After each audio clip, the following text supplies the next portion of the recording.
শিক্ষার্থীরা, GRBT group D এর একটি মোস্ট ইম্পর্টেন্ট ক্লাসে তোমাদের প্রত্যেককে স্বাগত জানাচ্ছি। আজকের ক্লাসে আমি তোমাদের গ্রুপ ডি সিলেবাসে ইংলিশ গ্রামারে একটি গুরুত্বপূর্ণ টপিক রয়েছে এবং সেই টপিকটি হচ্ছে ফ্রেমিং ডাব্লিউএইচ কোশ্চেন্স। এই টপিকটির উপর আমি ডিসকাস করব। ক্লাসটি শুরু করার আগে তোমরা যারা যারা আমার চ্যানেলে নতুন রয়েছে অবশ্যই চ্যানেলটিকে সাবস্ক্রাইব করে দেবে। এর ফলে যখনই আমি নতুন নতুন ক্লাস নিয়ে আসব সবার আগে তোমার কাছে পৌঁছে যাবে। চলো আর দেরি না করে আমরা মূল আলোচনায় চলে যাই। আমাদের টপিকটা হচ্ছে ফ্রেমিং ডাব্লিউএইচ কোশ্চেন্স, অর্থাৎ ডাব্লিউএইচ কোশ্চেনের গঠন। কিভাবে আমরা একটা ডাব্লিউএইচ কোশ্চেন গঠন করব। তার আগে আমাদের জেনে নিতে হবে যে ডাব্লিউএইচ কোশ্চেন কোনগুলো, এবং তারপরে আমরা জানবো যে কিভাবে এই ডাব্লিউএইচ কোশ্চেন আমরা গঠন করব। তো ফার্স্ট অফ অল ডাব্লিউএইচ কোশ্চেনের একটা ডেফিনেশন আমরা চলো দেখে নিই যে WH questions are those, ওইগুলোই হচ্ছে WH question that begin with question words। কিছু question word দিয়ে এগুলো শুরু হবে। যেমন হো অর্থ কি?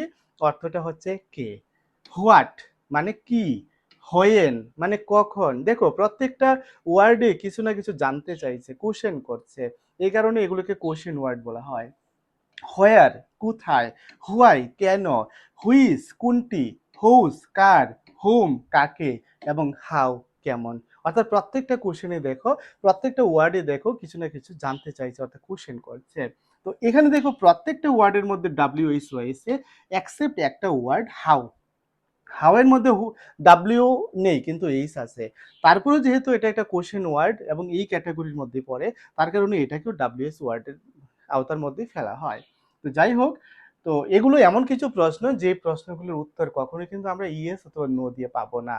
কারণ আমরা গত ক্লাসে তোমাদের দেখিয়েছিলাম যে কোশ্চেনগুলোকে আমরা দুইটা ভাগে ভাগ করতে পারি। কিছু কিছু কোশ্চেন আছে যেগুলো ইয়েস অথবা নো দিয়ে উত্তর করা যায়, আর কিছু কোশ্চেন আছে ইয়েস এবং নো দিয়ে উত্তর করা যায় না। আর আমাদের ডাব্লিউএস ওয়ার্ড দিয়ে যে ধরনের কোশ্চেনগুলো তৈরি হবে এগুলোর আনসার কখনোই আমরা ইয়েস অথবা নো দিয়ে করতে পারবো না।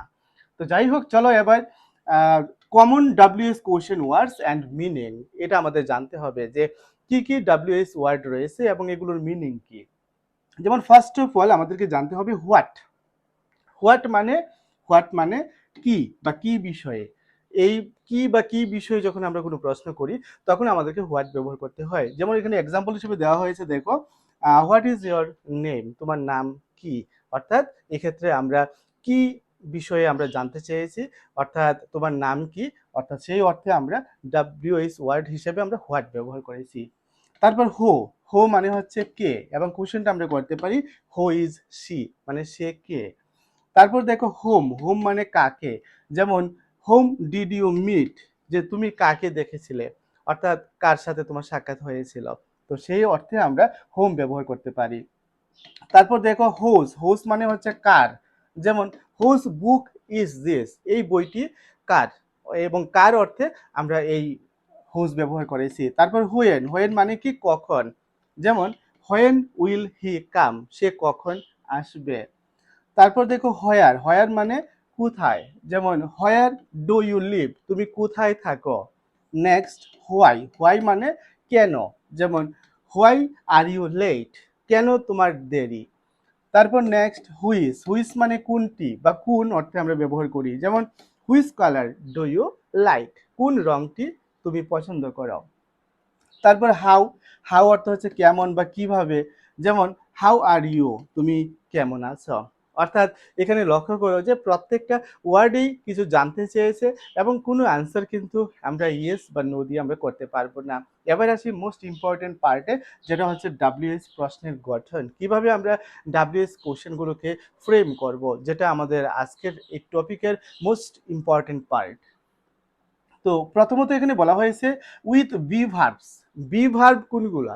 বি ভার্ব হচ্ছে আমাদের, যেমন এখানে দেওয়া আছে দেখো ইজ, তারপর এম, তারপর আর এই ইজ এম আর এর পাস্ট ফর্ম কি? পাস্ট ফর্ম হচ্ছে ওয়াজ এবং ওয়ার। এগুলোকে সাধারণত বি ভার্ব বলা হয়।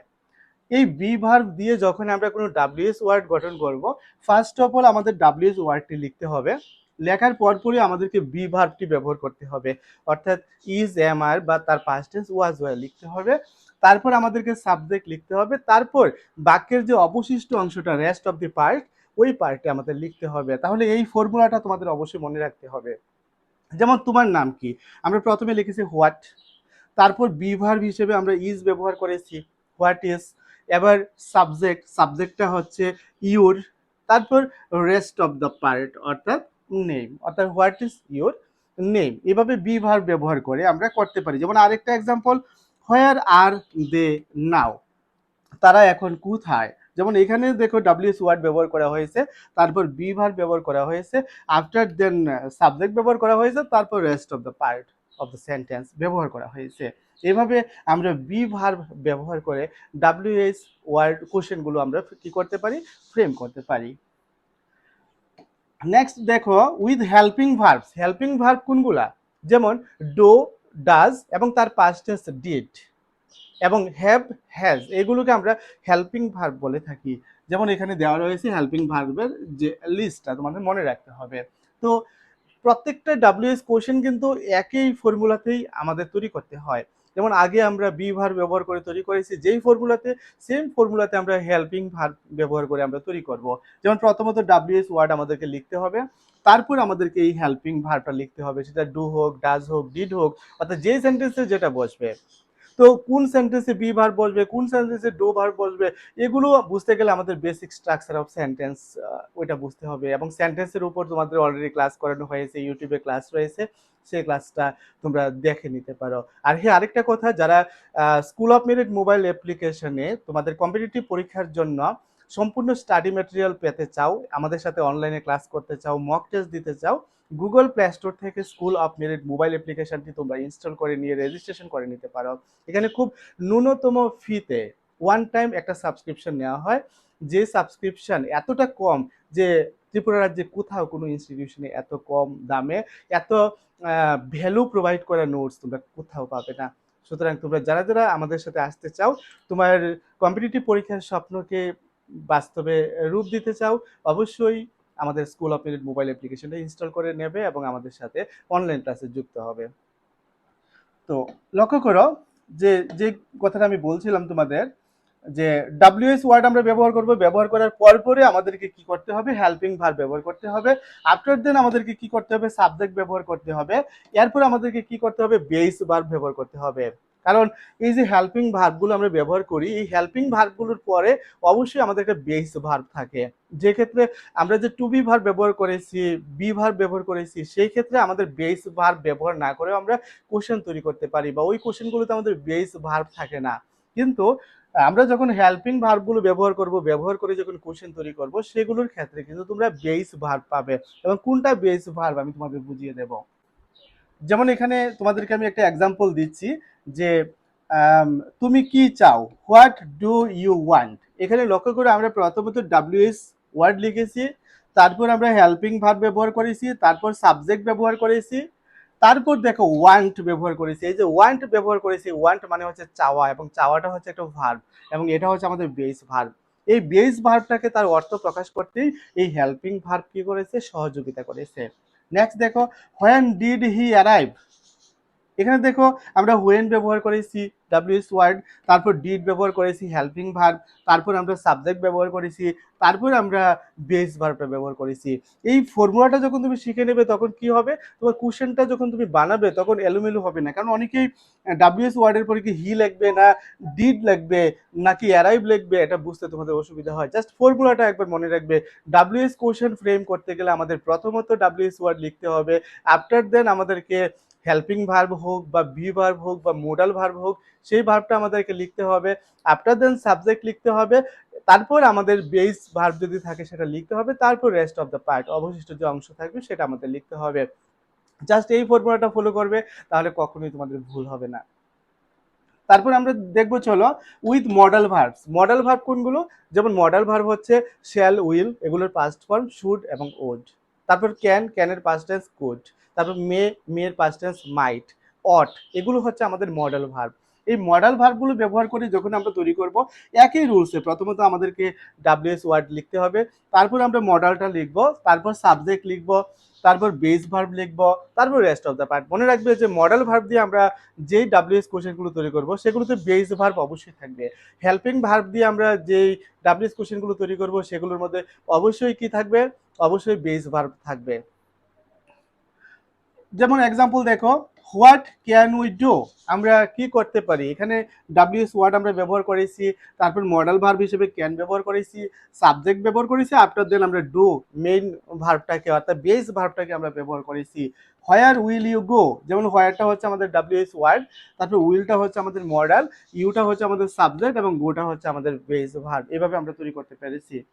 তারপর দেখো with have as main verb, অর্থাৎ হেল্পিং ভার্ব হিসেবে আমরা যে হ্যাভ ব্যবহার করি, এই হ্যাভটা কিন্তু আমরা মেইন ভার্ব হিসেবেও সেন্টেন্সের মধ্যে ব্যবহার হয়ে থাকে। কিরকম, যেমন এই ক্ষেত্রে আমাদের প্রথমত ডাব্লিউএস ওয়ার্ড লিখতে হবে, তারপর আমাদের যে হেল্পিং ভার্বগুলো রয়েছে ডু ডাজ ডিড ওইগুলো লিখতে হবে, তারপর সাবজেক্ট লিখতে হবে, তারপর হ্যাভটাকে আমরা বেস ভার্ব হিসেবে লিখব এবং আফটার দেন আমরা অবজেক্ট লিখব। যেমন একটা এক্সাম্পল দেখো যে what does she have in her bag, প্রথমত আমরা ডাব্লিউএস ওয়ার্ড হিসেবে হোয়াট ব্যবহার করেছি, তারপর আমরা হেল্পিং ভার্ব হিসেবে ডাজ ব্যবহার করেছি, তারপর সাবজেক্ট ব্যবহার করেছি, তারপর হ্যাভ ব্যবহার করেছি, যেটা হচ্ছে আমাদের মেইন ভার্ব বা বেস ভার্ব, যে হ্যাভের অর্থ কি আছে। ইন হার ব্যাগ, তার ব্যাগে, তার ব্যাগে কি আছে। তারপর দেখো উইথ হাউ ফ্রেজ, হাউটাকে আমরা একটা ফ্রেজ হিসেবে ব্যবহার করতে পারি। হাউ এর সাথে যখন অন্য কোনো ওয়ার্ড একসাথে অ্যাটাচ থাকবে তখন সেটা একটা ফ্রেজ হয়ে যাবে।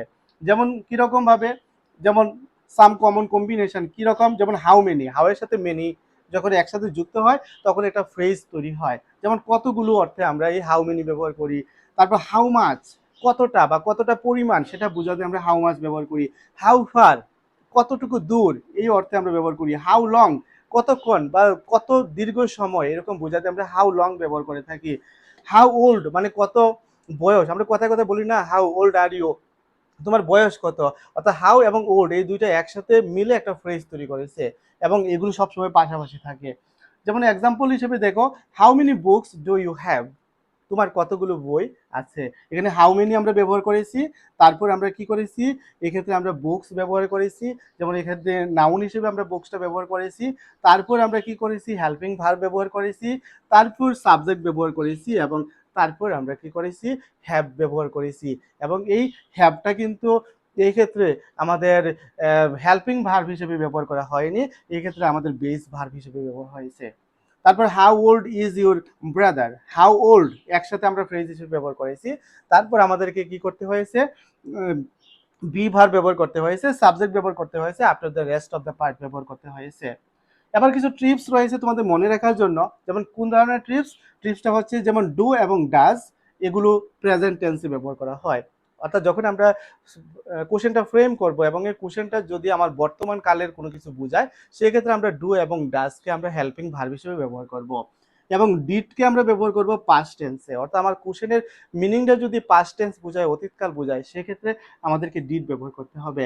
আর use does with she he it, সাধারণত হি সি ইট এগুলোর ক্ষেত্রে আমরা সাধারণত ডাজ ব্যবহার করে থাকি, কারণ নামের সাথে আমরা সাধারণত ডাজ ব্যবহার করে থাকি যখন এটা সিঙ্গুলার বোঝায় বা থার্ড পার্সন সিঙ্গুলার নাম্বার বোঝায়। তো use base form of verb after do does did, এই ডু ডাজ ডিড যখন আমরা ব্যবহার করব এগুলোর পরে সবসময় আমাদেরকে base verb means present form of verb, ভার্বের যে প্রেজেন্ট ফর্মটা রয়েছে ওইটাকে বেস ভার্ব বলা হয়। এবং কোনো সেন্টেন্সে যখন আমরা এই হেল্পিং ভার্ব হিসেবে ডু ডাজ ডিড ব্যবহার করব সেগুলোর ক্ষেত্রে সবসময় আমাদেরকে ভার্বের মেইন যে প্রেজেন্ট ফর্মটা অর্থাৎ বেস ভার্ব যেটা ওইটাই সবসময় ব্যবহার করতে হবে। এবার এগুলোর উপর বেস করে তোমাদের মাল্টিপল চয়েস কোশ্চেন রয়েছে, সেই কোশ্চেনগুলো আমি আজকে ক্লাসে ডিসকাস করব না, এগুলো নিয়ে পরবর্তী সময়ে আমাদের অ্যাডভান্স লেভেলের ক্লাস করানো হবে। আর এই পিডিএফটা আমাদের স্কুল অফ মেরিটের মোবাইল অ্যাপ্লিকেশনে রয়েছে। এই ধরনের ইউজফুল পিডিএফ তোমরা পেয়ে যাবে প্রত্যেকটা টপিকের উপর, যে পিডিএফগুলো একবার করে দেখলেই মূল বিষয়বস্তুটা একদম পরিষ্কারভাবে বোঝা যায়। কারণ আমি এই পিডিএফগুলো এমনভাবে ক্রিয়েট করেছি, নোটসটা এমনভাবে ক্রিয়েট করেছি যেটা সম্পূর্ণ এক্সট্রা অর্ডিনারি, অন্য সকল নোটসের থেকে এটা ভিন্ন থাকবে, বইয়ের নোটস থেকে বা অন্য যতটা নোটস তোমরা হাতে নাও। আমি একদম প্রাউড ফিল করে বলতে পারি যে আমার নোটসগুলো অনবদ্য এবং এই নোটসগুলো ত্রিপুরার শত শত ছাত্রছাত্রী তারা ফিডব্যাক দিয়েছে যে তারা এই নোটসগুলো হাতে পেয়ে অনেকটাই তারা উপকৃত হয়েছে এবং এরকম নোটস তারা আগে কখনো পড়েনি। তো আমি তোমাদেরকে একদম কনফিডেন্টলি বলতে পারি এই ধরনের নোটসগুলো যখন তোমাদের হাতে থাকবে সম্পূর্ণ টপিক সম্পর্কে তোমাদের একদম পুঙ্খানুপুঙ্খ ধারণা তৈরি হবে। পাশে আমার ভিডিও ক্লাস তো থাকছেই এবং তোমাদের প্র্যাকটিসের জন্য এখানে এমসিকিউ থাকছে। আর সবচেয়ে মোস্ট ইম্পর্টেন্ট বিষয় বিষয় হচ্ছে এই এমসিকিউ গুলো তোমরা স্টাডি করার পর কিন্তু তোমরা পরীক্ষা দিতে পারবে আমাদের স্কুল অফ মেরিট মোবাইল অ্যাপ্লিকেশনে, কারণ এখানে প্রত্যেকটা টপিকের পাশাপাশি মক টেস্ট দেওয়া রয়েছে এবং পরীক্ষাগুলো দিয়ে তোমরা দেখতে পারবে যে তোমাদের প্রিপারেশনটা কতটা বুস্ট হয়েছে। তো আজকের ক্লাসকে আমি আর দীর্ঘায়িত করছি না, তোমরা মোটামুটি একটা কনসেপ্ট নিতে পেরেছো। আগামী দিন আমি যে অ্যাডভান্স লেভেলে ক্লাস করাবো এই টপিকের উপর, সেই ক্ষেত্রে আমরা দেখাবো যে কোন ধরনের কোশ্চেন পরীক্ষাতে আসতে পারে এবং কিভাবে আমরা সলভ করব আমাদের এই পিডিএফকে ফলো করে বা আমাদের এই নোটসকে ফলো করে। তো আজকের ক্লাস এখানে শেষ করছি। প্রত্যেকে ভালো থেকো, সুস্থ থেকো। আর যদি স্কুল অফ মেরিটে অ্যাডমিশন নিতে চাও, ক্লাস করতে চাও এবং তোমার কাঙ্ক্ষিত কম্পিটিটিভ পরীক্ষার যে স্বপ্ন, ওই স্বপ্নকে পূরণ করতে চাও, তাহলে যোগাযোগ করতে পারো স্কুল অফ মেরিট ইনস্টিটিউটের সাথে এবং বিস্তারিত জানতে কল কিংবা হোয়াটসঅ্যাপ করতে পারো স্ক্রিনে দেওয়া মোবাইল নম্বরে।